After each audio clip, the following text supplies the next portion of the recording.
안식년을 지내고 와서 우리 2016년 우리 후반기에 목회 방향을 그리스도 안에서 예수 안에서 행복한 신앙생활이라고 하는 것과 같은 주제를 가지고서 행복에 대한 그와 같은 사역을 하려고 지난 처음 제가 돌아온 주일날 여러분들과 함께 말씀을 나누었습니다.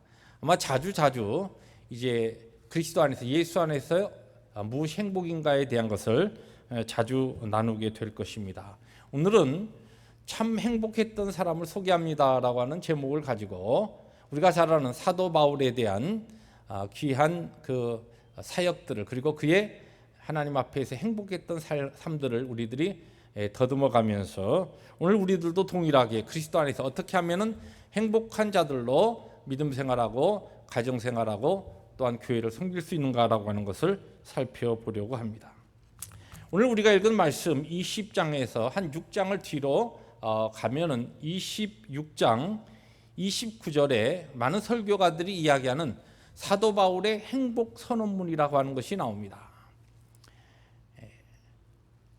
사도행전 26장 29절에 보면 이와 같은 내용이 나옵니다.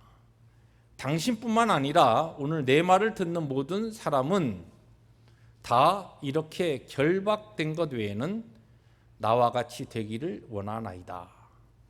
조금 더 줄여서 이야기하면 사도 바울이 지금 이야기하는 겁니다.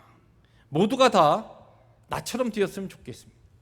모든 사람이 다 나처럼 행복했으면 좋겠습니다. 그런 얘기입니다.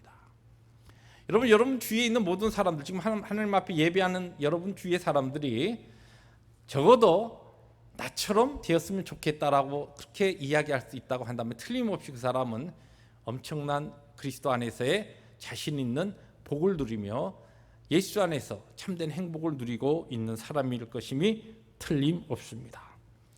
그런데 이 사도 바울이 그림에 보시면은 여러분들이 알 수 있습니다만 이와 같은 행복 선언을 할 때는 그가 구중궁궐에서 진수성찬을 차려놓고 그냥 너무 배부른 또 아주 행복한 일반적으로 사람들이 생각하는 그런 행복한 환경 가운데 이야기하는 것이 아니라 바로 죄수의 신분으로 쇠고랑을 찬 채로 지금 하고 있는 이야기라는 것입니다. 우리 일반적으로 조지 워싱턴이라고 하는 미국의 초대 대통령을 알죠. 그런데 조지 워싱턴 카버라고 하는 분이 있습니다. 화면에 나오는 이분인데 미국의 농학계에 아주 센세이션을 일으키고 사실 미국 농학을 거의 다 파운데이션을 그렇게 만들었던 아주 유명한 농학자입니다. 그런데 이 사람은 그렇게 미국의 농업을 발전시킨 사람일 뿐만 아니라 학자일 뿐만 아니라 특별히 아주 믿음이 신실했던 정말 영적으로 아주 모범이 되는 사람이었습니다. 그의 실험실을 차려놓고 모든 문제를 가지고 실험하고 연구할 때마다 그는 하나님의 도우심과 하나님의 영광을 사모하며 그는 실험했고 그 열매로 미국의 농업에 아주 중요한 주춧돌을 마련했습니다. 그런데 이 사람이 한 이야기가 있습니다. 유명한 이야기인데 이 성공한 사람이 행복한 것이 아니고 행복한 사람이 성공한다. 일반적으로 우리는 무엇인가 우리가 성취하고 무엇인가 이루고 성공에 다다랐을 때 우리는 행복해질 수 있다 생각하지만 이 사람은 믿음 안에서 하나님을 그가 만나고 아주 불우했던 어린 시절부터 그가 쭉 성장하면서 믿음 안에서 예수 그리스도의 은혜에서 예수 그리스도의 은혜로 말미암아 행복했을 때 복을 누렸을 때 그는 마침내 그의 삶을 통하여 하나님께서 이루시는 성공을 경험했다는 것입니다. 사랑하는 성도 여러분, 분명한 사실은 하나님께서 오늘 예배하고 있는 우리 모두가 행복하기를 원하십니다. 불행하게 살기를 원하시는 분이 아닙니다. 우리가 예수 안에서 평안할 때뿐만 아니라 이렇게 하나님 앞에 예배드리며 모든 우리의 근심과 염려를 다 그냥 내려놓고서 하나님 앞에 집중하며 하나님 앞에 예배할 때뿐만 아니라 우리가 우리의 삶의 현장에 나가서 답답하고 힘든 것 같은 어려운 피탈길을 오르는 그 순간에도 하나님께서는 행복하라고 말씀하시고 행복을 우리에게 선포하고 계십니다. 우리가 진정 하나님의 자녀요 예수 그리스도의 제자라고 한다면 우리가 어떤 세상적으로 높은 자리에 올랐을 때나 아니면 비천한 자리에 있을 때나 아니면은 우리가 우리의 몸이 건강할 때나 아니면 병들었을 때나 또 우리들이 많은 것을 가지고 있을 때나 가진 것들을 잃어버리고 우리들이 빈궁하고 어려운 환경에 들었을 때나 그 환경이 어떠하든지 간에 우리는 행복할 수 있고 행복해야 한다고 성경은 우리에게 가르치고 있습니다. 행복 선언문이라고 하는 사도 바울의 26장 그 내용을 오늘 본문으로 택하지 아니하고 오늘 특별히 사도 바울의 행복했던 그리스도 안에서 기뻤던 정말 감동이 넘쳤던 그의 생애가 사도행전에 걸쳐서 그리고 그의 서신서에 많이 나오고 있지만 오늘 저는 특별히 사도행전 20장 오늘 우리가 읽은 본문을 이 사도 바울이 행복할 수밖에 없었던 또 그의 행복을 가장 잘 보여주고 있는 하나의 이야기로서 선택을 하였습니다. 오늘 본문의 말씀 우리가 함께 읽었던 이 사도행전 20장 17절부터 35절의 말씀은 그렇습니다. 우리가 잘 아는 사도 바울이 에베소에서 3년 동안 사역을 합니다. 성경학자들은 대부분 한 2년에서 3년 가까이를 이야기하죠. 그런데 그가 3차에 걸쳐서 전도여행을 하는데 맨 마지막 전도여행 때는 안디옥 교회를 떠나서 에베소에 바로 들어가서 거기서 한 2년을 쭉 사역하고 거기에 많은 열매를 얻습니다. 정말 좋은 그와 같은 일들이 하나님의 복음의 열매가 나타나고 또 그렇게 좋은 열매가 나타나는 반면에 영적 도전과 핍박도 아주 많아집니다. 그래서 결국은 에베소에서 사역하다가 핍박을 이기지 못하고 그리고 그가 위에 드로아로 해서 다시 마게도냐 지방으로 지금으로 이야기하면 유럽 그 지방으로 옮겨갑니다. 옮겨갔다가 다시 드로아를 거쳐서 성령의 인도하심과 하나님 앞에 그가 로마로 가서 복음을 전하여야 되겠다라고 하는 그와 같은 거룩한 비전 가운데 예루살렘으로 돌아가는 그와 같은 길입니다. 에베소의 옆을 스쳐서 바로 이 밀레도라고 하는 그 에베소에서 조금 떨어진 밑에 지방에 도착한 이 사도 바울이 그가 눈물과 수고로 땀을 흘려 양육했던 에베소 교회 장로님들을 부릅니다. 그리고 밀레도에서 만나서 하나님의 말씀, 메시지를 선포하고 그리고 그들과 작별하면서 성령께서 나에게 깨닫게 하신 것은 이제 다시는 내가 생전에 당신들의 얼굴을 더 볼 수가 없습니다. 여러분도 저를 더 이상 보지 못할 겁니다. 그러나 내가 여러분께 했던 이 모든 사역을 여러분들이 잘 압니다. 그러면서 그들과 함께 마지막 고별 설교를 하고 하나님 앞에 예배를 마친 다음에 설교를 마친 다음에 함께 기도하고 울며 끌어안고 아름다운 이별을 나누는 장면이 오늘 우리가 읽은 본문과 바로 이어서 나오는 바로 세 구절에 걸쳐서 이 아름다운 에피소드가 전개되고 있습니다. 오늘 우리가 읽은 이 말씀을 중심으로 사도 바울이라고 하는 인물이 이 뒤에 26장에 가서 모든 사람 여러분들 모두가 다 나같이 됐으면 좋겠습니다. 내가 그냥 이 수갑을 차고 있는 제수의 신분인 거 이거 외에는 나처럼 내가 지금 이렇게 누리는 행복을 여러분들도 누리기를 원합니다 라고 그렇게 담대하게 선포할 수 있었던 그 사도 바울의 어떠한 삶의 모습이 바로 그를 그렇게 행복한 자로 만들었는가라고 하는 것을 우리들이 살펴보면서 동일한 하나님 앞에서 영광스러운 구원의 길을 걷고 있는 우리들에게도 또 우리 신앙의 공동체 우리 펠로십 교회도 우리들의 모든 가정들에 우리 자녀들에게도 동일한 예수 안에서 행복의 아름다운 이야기들이 그렇게 간증되어지기를 원하는 것입니다. 그러면 오늘 첫 번째 오늘 말씀을 통해서 우리가 배울 수 있는 것은 사도 바울은 어떠한 그의 삶이 그로 하여금 행복한 자로 만들었느냐. 예수 그리스도를 위하여 기쁘게 일하고 사역했던 그의 삶이 그를 행복한 자로 만들었다는 것을 오늘 우리는 본문에 그가 전한 설교를 통하여 우리들이 읽을 수가 있습니다. 오늘 우리가 읽은 말씀 가운데 18절에 보면은 사도 바울의 설교입니다. 첫날부터 지금까지 내가 항상 여러분 가운데서 어떻게 행하였는가를 여러분들이 아는 바니 여러분들이 내가 어떻게 사역했는지 아시죠? 그러면서 얼마만큼 그가 열심히 사역했는가라고 하는 것을 이야기하면서 얼만큼 그가 실제적으로 열심히 했냐면 이제는 내가 모든 피에 자유롭다.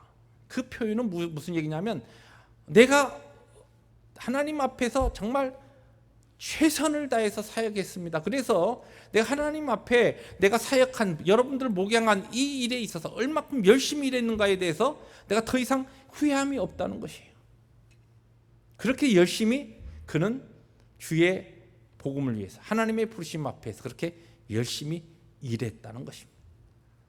열심히 일한 그 사실이 그로 하여금 행복한 자로 만들었다는 것이죠.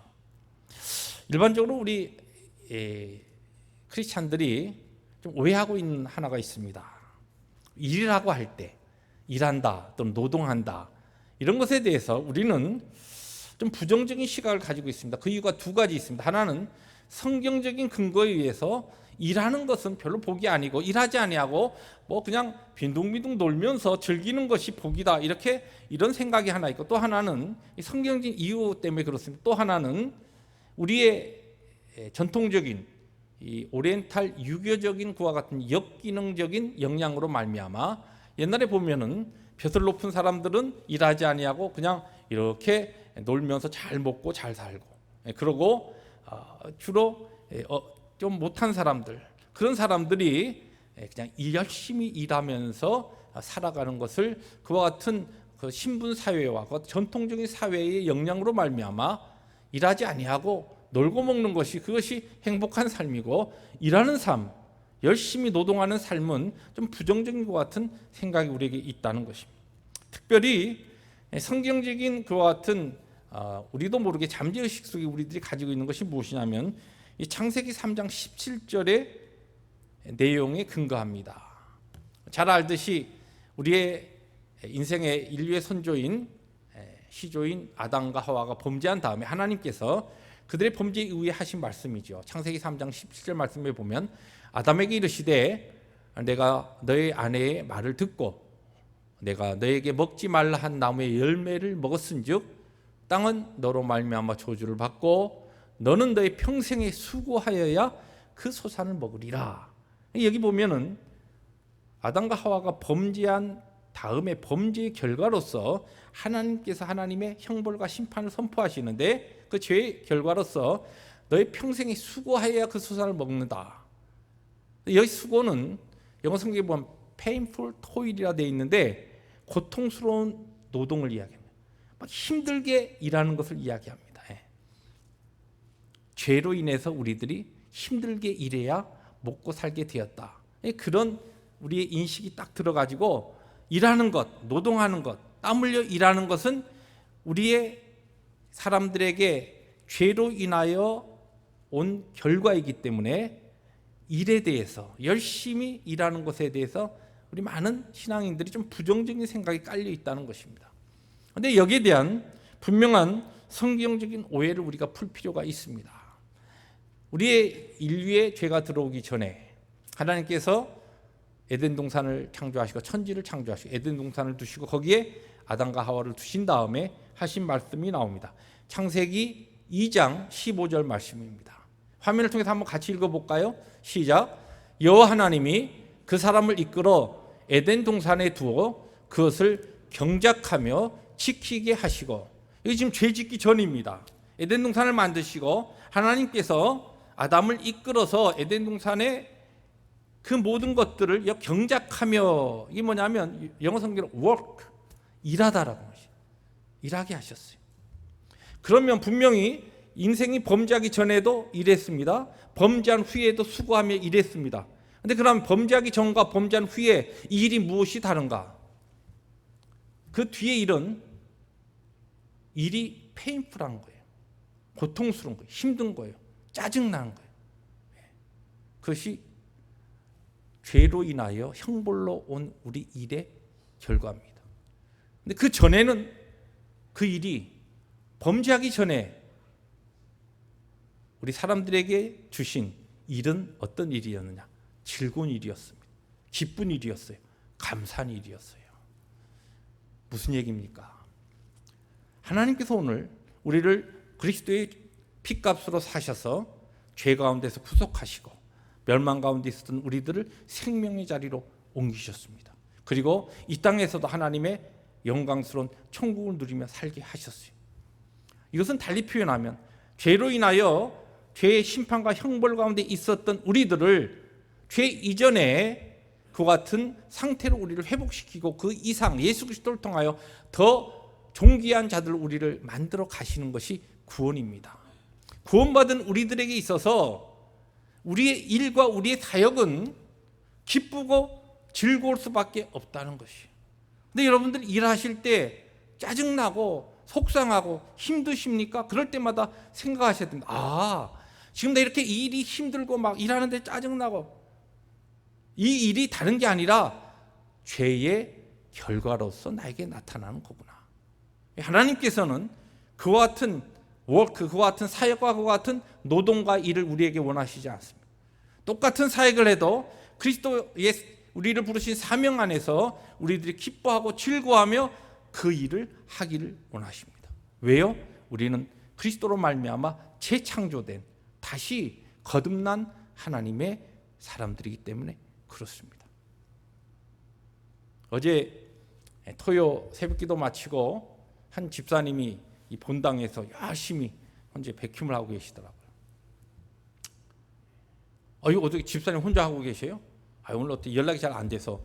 그런데 그래서 저는 혼자 하시면서 막 얼굴이 막 짜증과 막 이렇게 할 줄 알았더니 얼굴이 좀 싱글싱글 하면서 이렇게 하시는 거예요. 똑같은 일을 하는데 보세요. 짜증으로 하는 것은 그럴 때마다 우리에게 스스로 교육해야 될 것이 있습니다. 내 지금 이렇게 이 일이 힘들고 짜증나는 게 무엇 때문에? 죄로 인하여 나타나는 거구나.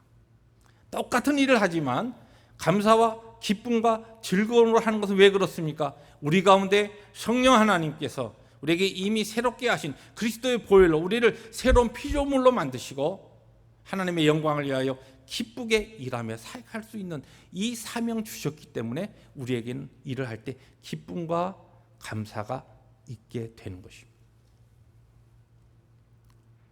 사랑하는 성도 여러분, 교회의 사역뿐만 아닙니다.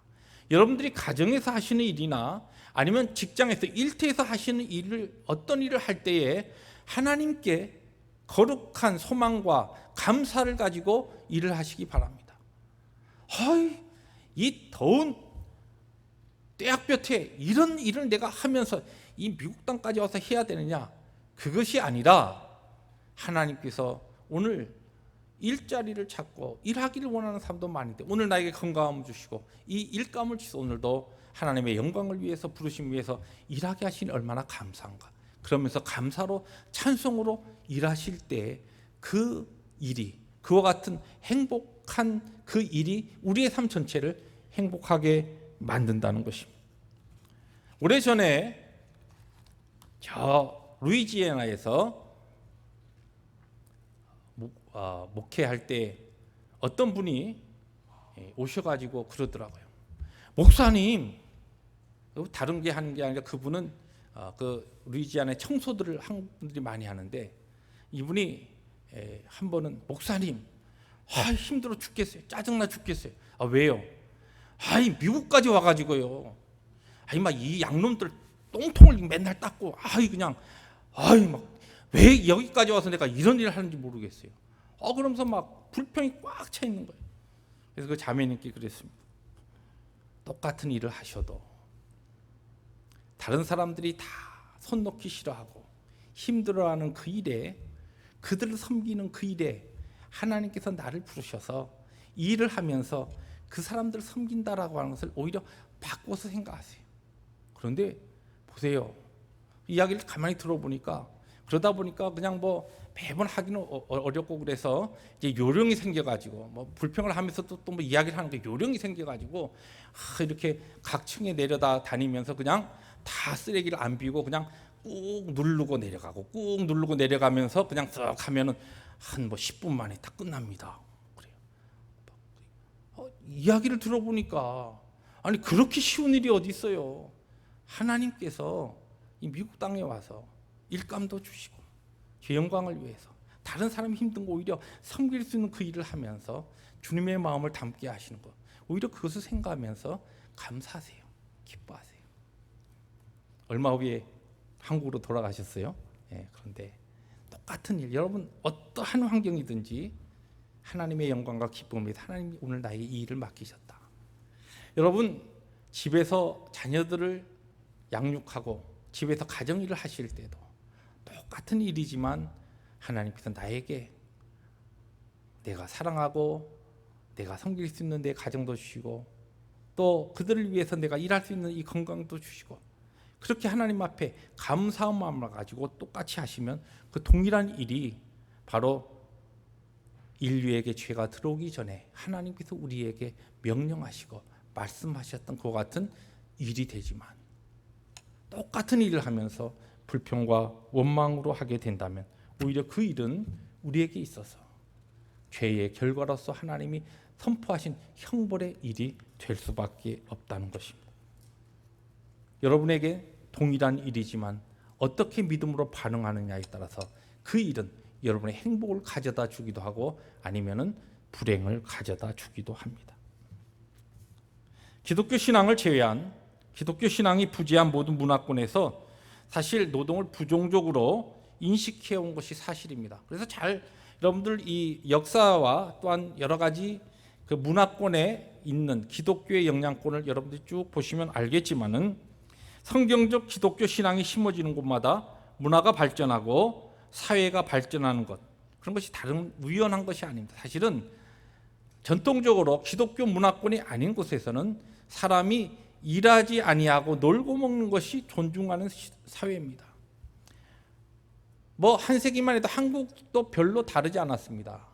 재미있는 에피소드가 있지 않습니까? 선교사님들이 한국에 들어와서 처음 초창기 선교를 하다가 선교사님 두 분이 공터에 이렇게 테니스장을 대충 만들어 놓고 테니스를 쳤다 그래요. 테니스를 치니까 마침 그때 참판에 해당하는 그 황실의 한 사람이 지나가다가 선교사님들 아시는 분이었던 것 같아요. 선교사님이 땀 뻘뻘 흘리면서 이 테니스를 치는 걸 보고서 선교사님, 왜 그렇게 힘든 일을 왜 이렇게 그렇게 땀을 뻘뻘 흘리면서 하십니까? 그런 일들은 아래 것들 시키시고 선교사님 쉬세요. 그랬다는 말이 있어요. 이 한국 사람들의 일반적인 생각 가운데는 아무것도 안 하고 놀고 먹는 것이 그것이 행복이라고 생각합니다. 그렇지 않죠. 오늘 날씨가 105도 넘게 올라간다는데 우리 남성교 회원들이 오늘 저쪽에서 족구를 한다 그럽니다. 단단하게 지금 준비하고 벼르고 있다고 하는데 왜 그런지 모르겠어요. 날씨도 더운데 아래 것들 시키시지 그냥 본인들이 그렇게 하려고 하는지 왜 그런지 모르겠어요. 근데 안 시키고 본인들이 하겠다는 거예요. 왜? 즐겁거든요. 똑같은 일이지만 즐거운 것으로 인식하고 만드는 것은 나의 믿음의 반응입니다. 하나님께서 나에게 주신 이 사역, 동일한 일들 기쁨으로 감당하십시오. 그것이 바로 우리에게 행복을 보장하는 놀라운 은혜의 바로 방편이 됩니다. 두 번째로 사도 바울이 그렇게 행복했던 삶을 살았던 것은 사도 바울은 전적으로 100% 베풀며 주는 삶을 살았던 사람이었습니다. 여러분, 물론 사도 바울은 전도자로 살았기 때문에 100% 하나님의 복음을 증거하고 완전히 주는 사람으로 살았지만은 그것으로 끝나지 않아요. 오늘 35절에 보면은 예수님께서 주는 자보다 주는 것이 받는 것보다 낫다고 하신 것을 강조하면서 자신도 자기들의 동행에 쓸 것을 그냥 일반적으로 교회에 의지하지 아니하고 자기가 열심히 텐트를 만들면서 텐트를 기우면서 장막 깁는 자로 그것을 일을 하면서 거기에서 오는 수입을 가지고 오히려 약한 자들을 도우면서 그의 동행들을 도우면서 그렇게 살았다는 것이에요. 그 긴급한 하나님의 복음을 위해서 정말 처절하게 사역했던 그 시대에 사도 바울은 하나님의 기쁨을 위해서 베풀며 주는 삶을 영적으로 그리고 또한 물질적으로도 그 일을 성실하게 했다는 것입니다. 미국의 유명한 심리학자 중에 칼 매닝거라고 하는 분이 있습니다. 이분이 그 매닝거 클리닉의 창시자인데 이분은 사이칼로지스트로 심리학자면서 정신의학자입니다. 수많은 정신 질병 환자들을 그가 치료하고 상담하고 한 결과가 무엇이냐면 이 절대로 자기 삶을 통하여서 나누고 베풀고 주는 사람은 정신 질병에 걸리지 않는다는 것을 그가 깨달았다는 것이죠. 그래서 그가 상담하고 만나는 사람들 가만히 놓고 보면은 항상 자기 문제, 자기 것밖에 모르고 자기 것 안 빼앗기기 위해서 그것에 몰두하다가 그것이 물질이 되든지 아니면 그 어떠한 것이 되든지 그러면서 정신적으로 질환 가운데 들어가는 공통점을 발견했다는 것이에요. 베풀며 주는 삶은 우리를 정신적으로도 영적으로 육적으로 강건케 합니다. 테레사 효과라고 하는 것과 같은 유명한 이야기를 한 하버드 대학의 데이빗 맥클라렌 교수는 실제 많은 사람들을 연구해 본 결과 이 테레사 수녀를 하나의 예로 들면서 그의 삶 전체가 오히려 인류를 위해서, 이웃을 위해서, 사회를 위해서 베풀고 나누는 삶을 살았던 사람들은 그들의 생애가 매우 건강하고 장수했다라고 하는 것을 그가 통계로 쭉 자료를 뽑아서 그것을 테레사 효과라고 같은 이름을 붙였습니다. 그런가 하면은 오버린 룩스라고 하는 교수는 이 캔서에 대해서 공부를 했는데 캔서 걸린 사람들이 특별히 그 캔서를 이겨내면서 오랫동안 생존한 하나의 비결이 있는데 동일한 질병의 집단들을 이 런지튜디널 스타디로 이 오래되는 것과 같은 이 임상 실험을 하면서 연구해 본 결과 동일한 환경과 동일한 형편과 그의 모든 그 몸적인 환경이 비슷한데 어떤 사람은 훨씬 더 이 생존이 오래 가고 어떤 사람은 그렇지 않더라는 거예요. 어떠한 요인이 거기에 작용하는가라고 하는 것을 찾아봤더니 동일한 질병에 걸렸고 동일한 캔서에서 고통당하고 있지만 그의 삶에서도 여유를 잃지 아니하고 나누고 베풀고 물질적으로 시간적으로 그의 마음으로 또한 그에게 있는 좋은 것들로 나누는 사람들이 오래오래 살더라는 겁니다. 왜 그런가? 그가 여러 가지 그의 환자들을 가지고 실험해 본 결과 그와 같은 베푸는 삶, 나누는 삶을 살아갈 때는 몸에서 면역 체계가 굉장히 이렇게 상승하면서 오히려 암세포를 억제시키고 또 그것을 이렇게 막는 것과 같은 역할을 하는 것을 발견할 수 있었다는 것입니다. 여러분, 장수하고 건강하시려고 보약 드실 필요가 없습니다. 나누시면 됩니다. 근데 나누라고 하니까 꼭 물질적으로만 생각하시는 분이 있습니다. 그렇지 않습니다. 물질뿐만 아니라 하나님 우리에게 주신 믿음 안에서 정말 나누는데 가장 중요한 게 뭡니까? 중보기도입니다. 저는 저희 교회가 시간이 가면서 중보기도에 많은 분들이 참여하고 중보기도에 열심을 내는 것을 보면서 참으로 감사하고 있습니다. 더 많은 분들이 중보기도에 들어오십시오. 중보기도는 영적으로 나만 사는 것이 아니라 이웃을 살리는 것이고 이웃의 문제들을 가지고 하나님 앞에 기도하면서 하나님의 능력과 하나님의 역사를 체험하면서 또한 내 자신이 하나님께서 주시는 놀라운 은혜와 행복을 경험하는 바로 영적인 축복의 통로라는 것을 기억하시기 바랍니다. 하나님께서 우리에게 주신 것 그것은 전적으로 하나님께 달려 있습니다. 어떤 아빠가 아이를 데리고서 맥도날드를 가서 드라이브스루로 프렌치 프라이를 시켰다 그래요. 프렌치 프라이 감자튀김이요. 그래가지고 이제 아들을 죽어서 이렇게 가는데 새로 튀겼는지 기름이 좋았는지 냄새가 막 너무 맛있게 나는 거예요. 그래서 자기도 모르게 아빠가 운전해 가다가 아들이 먹고 있는 프렌치 프라이에 손을 딱 넣어갖고 딱 집어서 한 두세 개를 입에 딱 넣었더니 Dad, don't touch. It's mine. 그렇게 아들이 막 소리를 빽 지르는 거예요. 아빠가 그냥 순간적으로 딱 충격을 받았어요. 이놈 봐라. 그러면서 세 가지를 분석을 했다는 거, 세 가지 생각이 들었다는 거예요. 첫째, 이 아들 녀석이 이 프렌치 프라이를 누가 사줬는지 모르고 있구나. 네. 아빠, 건들지 마요, 이거 내 거예요. 이렇게 소리치는 아들을 보니까 이거 지금 프렌치 프라이 누가 사줬는가, 이거 잊고 있는 거예요? 내 거라고 하는 거 보니까. 두 번째로 아빠가 기분이 나빠가지고 프렌치를 싹 뺏어버리면 뺏을 수 있다라고 하는 그 사실을 이 녀석이 모르고 있구나. 두 번째 진리. 세 번째 진리. 아빠가 마음만 먹으면 프렌치 프라이를 더 많이 사줄 수 있다는 것도 얘가 지금 모르고 있구나. 근데 오늘 너무나 많은 크리스찬들이 이런 무지 가운데 살아간다는 것이, 하나님께서 오늘 우리에게 물질, 건강, 은사, 시간 많은 것들 주셨어요. 나누라고 주셨습니다. 그러면 더 채워주시리라고 친히 주님께서 누가복음 6장 38절에 약속하고 계십니다. 주라 그리하면 너희에게 줄 것이니 곧 후히 되어 누르고 흔들어 넘치도록 하여 너희에게 안겨주리라. 그런데 안 돼! 내 거야! 건들지 마! Don't touch! It's mine!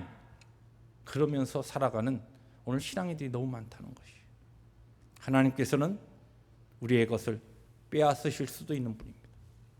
주신 것을. 또한 하나님께서는 더 많은 것을 주실 수도 있으십니다. 그분에 대한 믿음을 가지고 하나님의 마음을 기쁘게 해드리는, 그분의 영광을 위해서 베풀며 나누는 삶을 살아가는 우리 모든 성도들이 되시길 주의 이름으로 축복합니다. 마지막으로 사도 바울이 행복했던 삶은 그의 끝맺음이 아름다운 삶이었기 때문에 행복했습니다. 여러분, 오늘 제가 특별히 사도행전 20장을 선택한 이유가 있습니다. 사도 바울의 많은 감동적인 이야기들이 있지만 저는 이 에베소 장로님들과 만나서 그가 말씀 나누고 그 다음에 설교한 다음에 36절이 이렇게 전개됩니다. 이 말을 한 후 무릎을 꿇고 그 모든 사람들과 함께 기도하니 다 크게 울며 바울의 목을 안고 입을 맞추고. 굉장히 감동적인 그 장면 아닙니까? 이 사람은요, 시작도 중요합니다. 과정도 중요해요. 그러나 정말 중요한 것은 마지막이 무엇이냐, 어떤 모습이, 이게 중요합니다. 아무리 좋게, 아무리 정말 서로를 사랑하고 위하는 것 같은 관계에 만났다 하더라도 마지막이 영 그러면은요, 그것은 절대 행복한 사람이 아닙니다. 진정으로 행복한 사람은 끝이 어떤 사람이냐, 그게 정말 행복한 사람입니다. 화면에 나오는 세 분은 2차 세계대전이 끝났던 해인 1945년쯤에 미국의 가장 유명한 3명의 촉망받는 설교자였습니다. 척 템플턴이라고 하는 맨 왼쪽에 있는 분, 그 다음에 브론 클리포드 가운데 있는 분, 그리고 맨 오른쪽에 있는 분은 빌리 그레엄. 오른쪽에 있는 분은 여러분 잘 아시는 분이에요. 네, 왼쪽에 있는 두 분은 여러분 잘 모를 겁니다. 그런데 1945년도 2차 세계대전이 끝났을 때 미국 내에 가장 파워풀하고 사람들에게 감동을 주었던 설교가들이 이 세 사람인데, 사실 그때 빌리 그레엄 목사님은 이 왼쪽의 두 사람에 비해서 별로 이름이 없었습니다. 이 중에서 척 템플턴이라고 하는 이분은 1946년도 복음주의 협회에서 하나님의 가장 충실한 도구라고 하는 그와 같은 주제를 가지고 논문을 썼을 때 최우수상을 받은, 아웃스탠딩 페이퍼를 받은 사람이고, 실제 글뿐만 아니라 아주 설교에 아주 유창한 사람이었어요. 그때의 빌리 그레엄은 이름도 없었습니다. 이 사람이 그렇게 올라갈 때. 그 다음에 가운데에 있었던 이 브론 클리포드라고 하는 사람은 사실 빌리 그레엄이나 척 템플턴보다 훨씬 더 그 당시에 유명했습니다. 이분이 어느 정도 유명했냐면 실제 1945년도에 많은 이 신학자들이나 그다음 교회 또한 목회자들이 수세기에 한번 나올까 말까 한 설교가라, 그렇게 이 사람의 설교를 듣고 그렇게 평했습니다. 실제 텍사스에 있는 베일러 유니버시티에서 설교를 할 때, 채플에서 설교할 때 이 설교를 듣기 위해서, 설교에 방해가 되지 않기 위해서 항상 그 캠퍼스에서 울리던 종조차도 완전히 다 꺼버렸습니다. 울리지 않게 했습니다. 그럴 정도로 이 사람의 설교에 많은 사람들이 환호했고, 실제적으로 이 플로리다에서 한 체육관에서 전도 집회를 할 때 사람들이 이 브론 클리포드의 설교를 듣기 위해서 사람들이 장사진을 이루고 막 긴 줄을 서고 했던 그와 같은 일이 있었습니다. 그런데 5년 후, 이 지금 가운데 이야기했던 그렇게 아주 파워풀한 설교가였던 이 사람은 그의 재정, 그 인기가 막 높아지면서 그에게 들어온 재정적인 것과 그 다음에 술 문제로 이 사람의 생애가 이상한 쪽으로 흐르기 시작합니다. 가정과 사역을 버리고서, 그리고서 한 5년이 또 지났을 때 1954년에 텍사스의 한 조그만 마을 여인숙에서 알코올 중독으로 죽어버렸습니다. 45년 그렇게 모든 미국 전 교계를 떠들썩하게 했던 이 인물이 10년이 채 되지 않아서 그의 생애를 마치는데 아주 비참한 모습으로 마쳤어요. 맨 왼쪽에 있는 척 템플턴이라고, 찰스 템플턴이라고 그 다음에 알려졌는데, 이 사람은 5년이 지났을 때에 설교가의 그 길을 벗어나서 글 쓰는 것과 신문 에디터로 그렇게 바꿉니다. 서서히 더 세상의 명성을 향해서 그런 쪽으로 그가 방향을 바꾸어서 5년이 되었을 때 설교 강단을 떠나고, 그리고서 이 사람이 10년이 지나면서 10년인가 15년 되었을 때 내가 기독교 신앙을 버렸던 이유라고 하는 책을 냅니다. 신앙에서 완전히 떠나버립니다. 그런데 여러분 잘 아시는 오른쪽에 빌리 그레함 목사님은 하나님 앞에 마지막까지 쓰임을 받는, 우리 모두에게 잘 알려진 그와 같은 설교가입니다. 가장 중요한 것은 우리가 얼마만큼 행복한 인생을 살아가느냐라고 하는 것은 우리의 남은 생애가 하나님 앞에 설 때까지 우리의 그 끝맺음이 어떠한 믿음으로 서느냐라고 하는 문제입니다. 감사하게도 저나 여러분들에게는 이 기회가 아직 주어졌습니다. 하나님 앞에서, 주님 앞에 설 때까지 우리의 남은 생애를 어떠한 모습으로 살아가느냐, 어떤 끝맺음을 아름답게 할 수 있느냐, 이것이 우리가 얼마만큼 예수 안에서 행복한 자로 마지막 살아가는가라고 하는 중요한 모습이 될 수밖에 없다는 것입니다. 사랑하는 성도 여러분, 하나님께서 오늘 우리를 그의 영광스러운 그의 이름을 위하여 기쁨을 위해서 불러주셨습니다. 그리고 우리의 삶의 현장에 필요한 자리에서 주님의 섬길 수 있는 교회 주시고, 또한 때에 따라 일터 주시고, 우리의 가정 주시고, 우리의 이웃 주시고, 섬길 수 있는 우리의 대상을 주셨습니다. 하나님께서 24시간의 시간을 가지고 오늘 여러분들은 무엇을 위해서 살고 있습니까?